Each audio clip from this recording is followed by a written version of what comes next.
খৰভোগৰ এটা পৰীক্ষা কেন্দ্ৰত পৰীক্ষাৰ্থী শিক্ষকে নকল যোগান ধৰাৰ অভিযোগ দুই জাতীয় সংগঠনৰ। খৰভোগৰ পশ্চিম বৰনগৰ উচ্চতৰ মাধ্যমিক বিদ্যালয়ত শিক্ষিত সমাজক লজ্জানত কৰা ঘটনা এটা পোহৰলৈ আহিছে। বিডি 13 নম্বৰৰ বি 14 নম্বৰৰ সি 15 বি এটা এবিসি লেখা আছে ডট না অঙ্ক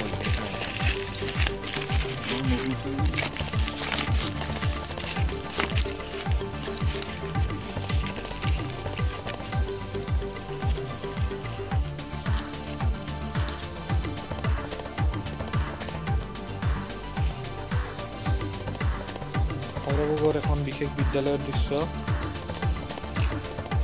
বৰ্তমান ইয়াতে উপস্থিত আছোঁ।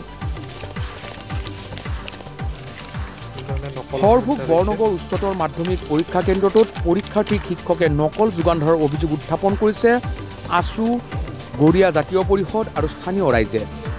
এই ঘটনাই বৰপেটা জিলাৰ খৰভোগ অঞ্চলত শিক্ষিত সমাজক লজ্জানত কৰা বুলি ব্যক্ত কৰিছে অঞ্চলটোৰ একাংশ ৰাইজ তথা আছু আৰু গড়িয়া জাতীয় পৰিষদে।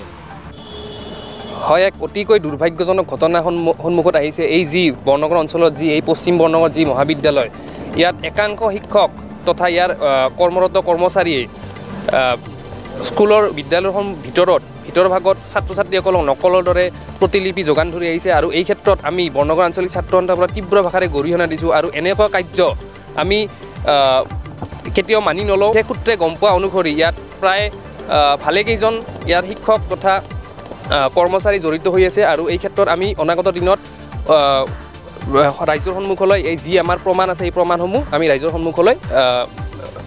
সন্মুখলৈ উলিয়াম। জিলা আয়ুক্ত কিয় আপোনালোক অৱগত? হয়, আমি জিলা আয়ুক্ত মহোদয়লৈ আমাৰ এক বিশেষ আবেদন যাতে এই যি কেন্দ্ৰটোত যি দুৰ্নীতি চলি আহিছে এই ক্ষেত্ৰত যাতে অতি সোনকালে যাতে বিহিত ব্যৱস্থা লয়। বাকীখিনি কৈ দিব। আমি সদায় ছাত্ৰৰ পক্ষত থিয় দি আছোঁ আৰু ছাত্ৰৰ ভৱিষ্যতৰ সৈতে এই যি খেলা কৰি আছে তেওঁলোকে এই খেলা আমি অনতিপলমে বন্ধ কৰিবলৈ আমি প্ৰশাসনক অৱগত কৰাইছোঁ আৰু আমি উপায়ুক্ত মহোদয়কো এই বিষয়ে অৱগত কৰিছোঁ যাতে এই যি চলি আছে এইবিলাক যাতে সোনকালে বন্ধ হয়। ধন্যবাদ। ৰাজ্যত বৰ্তমান চলি আছে হাইস্কুল শিক্ষান্ত পৰীক্ষা। অভিযোগ মতে খৰভোগৰ হুলুকাদুৱাৰ পশ্চিম বৰনগৰ উচ্চতৰ মাধ্যমিক বিদ্যালয়ৰ B250046 নম্বৰৰ পৰীক্ষা কেন্দ্ৰটোত মেট্ৰিক পৰীক্ষাৰ আৰম্ভণিৰ পৰাই শিক্ষকে ছাত্ৰ ছাত্ৰীক নকল যোগান ধৰাৰ অভিযোগ উত্থাপন হৈছে।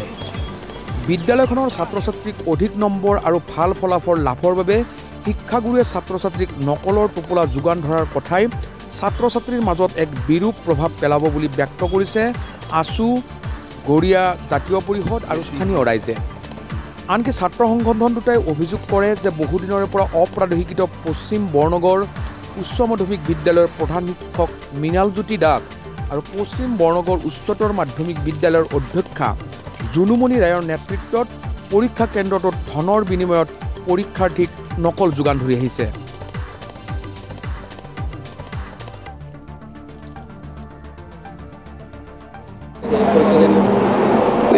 এতিয়া চাওক, মোৰ কোনো পৰীক্ষাৰ্থী এইখন স্কুল নাই। মই এইখন স্কুলৰ প্ৰাক্তন ছাত্ৰৰ লগতে মোৰ ঘৰ এই ওচৰতে। খুব দুখ লাগে, খুব লজ্জা লাগে, বেছি নকওঁ। মানে এই যিটো হৈ আছে আমাৰ পশ্চিমৰ হাইস্কুলত আমাৰ আজি যি উচ্চতৰ মাধ্যমিক যি পৰীক্ষা এনেকুৱা মানে ভাষাৰে ক'ব নোৱাৰি। বিগত বছৰ যি গৈছে মানে এনেকুৱা ৰিজাল্ট হৈছে যিয়ে শুদ্ধকৈ হেৰি কৰিব নোৱাৰে। তিনিটা লেটাৰ হৈছে, যথেষ্ট টকা পইচা জড়িত হৈছে।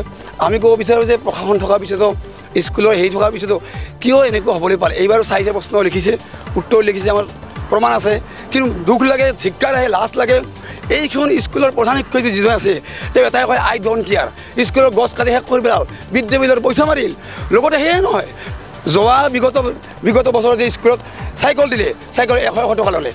আমি আমাৰ অসমৰ মাননীয় শিক্ষামন্ত্ৰী ৰণোজ পেগু ডাঙৰীয়াক ক'লোঁ, ৰণোজ পেগুৰ পিয়েক আমি 800টা চহী কৰি স্থানীয় ৰাইজে দিলোঁ। 100কে হ'ব কিয়? হ'ব চাই লওঁ। দুখ লাগে, ধিক্কাৰ আমাৰ এইখন চৰকাৰৰ মন্ত্ৰী ধিক্কাৰ। হয়, এই যি পশ্চিম বৰনগৰ উচ্চতৰ মাধ্যমিক বিদ্যালয় মেট্ৰিক পৰীক্ষা কেন্দ্ৰ, এই কেন্দ্ৰটোত বিভিন্ন অনিয়মৰ কথা পৰীক্ষা যি চলিত পৰীক্ষা চলি আছে এই পৰীক্ষাক লৈ বিভিন্ন অনিয়মৰ অভিযোগ আহিছে।